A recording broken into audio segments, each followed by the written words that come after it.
老乡亲们，今天我可买着硬货了啊！22年的福特小野兽，柴油自动挡，福特底盘魏航上装，它可是商务高端车中的大哥大呀！后边带了没有用过的抽拉灶具，上边是3.5米的超大遮阳棚，黑色的小车身。走，上车。无钥匙进入，一键启动，6AMT 自动挡，还带了行车记录仪，而且这大座椅后边就是我的大音响。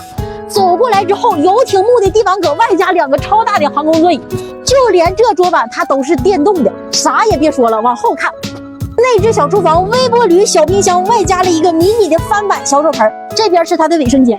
走进来啊，里边环保便携的小马桶，这嘎达你还带了一个折叠的小手盆，洗脸、刷牙、抽拉大淋浴花洒都给你备齐了，热水啥的全都有。本来就是大床，长度1.8米，宽度1.35米，空调采暖，冬暖夏凉，800理电，600太阳能暖，还带洗衣机，空气悬挂，大气减震，我上不来气了。怎么样，家人们？我是花丫，关注我，带车房车，下期见，拜拜。